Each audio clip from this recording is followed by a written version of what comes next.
రాష్ట్రంలో ఎన్నికలకు సంబంధించి ఎన్నికల అధికారి కీలక ప్రకటన అయితే జారీ చేశారు. ఇంటింటి ప్రచారానికి అనుమతి తప్పనిసరి. సమావేశాలకు 48 గంటల ముందు దరఖాస్తు చేసుకోవాలి. పార్టీలకు లేఖ రాసిన రాష్ట్ర ప్రధాన ఎన్నికల అధికారి ముఖేష్ కుమార్ మీనా. సార్వత్రిక ఎన్నికల్లో ఇంటింటి ప్రచారం చేయాలన్న రిటర్నింగ్ అధికారుల అనుమతి తప్పనిసరని రాష్ట్ర ప్రధాన ఎన్నికల అధికారి ముఖేష్ కుమార్ మీనా అయితే స్పష్టం చేశారు.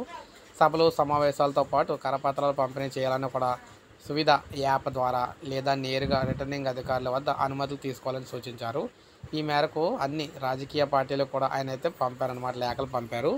రాష్ట్ర వ్యాప్తంగా ఎన్నికల ప్రచారం నిర్వహించే స్టార్ క్యాంపెయినర్లు, రాష్ట్ర స్థాయి నాయకులతో పాటు వీడియో కవరేజ్ వాహనాలు, అదేవిధంగా అనుమతులను రాష్ట్ర ప్రధాన ఎన్నికల అధికారి వద్ద తీసుకోవాలని, రాజకీయ పార్టీల ప్రచార సామాగ్రి అనుమతులు కూడా సీఈఓ వద్దనే పొందాలని, ఎన్నికల ప్రచారంలో ముఖ్యంగా 1 కంటే ఎక్కువ జిల్లాల్లో ఊరేగింపులు, యాత్రలు, ర్యాలీలు నిర్వహించాలంటే ఆయా జిల్లాల ఎన్నికల అధికారుల అనుమతులు తప్పనిసరి అని చెప్పేసి తెలియజేయడం జరిగింది. సో మొత్తం మీద చూసుకుంటే సభలు, సమావేశాలు పెట్టాలని 48 గంటల ముందు అయితే ఎన్నికల రిటర్నింగ్ అధికారుల వద్ద అయితే దరఖాస్తు చేసుకోవాలని చెప్పేసి చెప్పడం అయితే జరిగిందనమాట. సో ఈ విధంగా పర్మిషన్ లేకుండా ఏది చేసినా కూడా కోడ్ ఉల్లంఘన కింద వస్తుందని వారికైతే దానిపై చర్యలు అయితే తీసుకోవడం జరుగుతుందని చెప్పేసి చెప్పడం జరిగింది.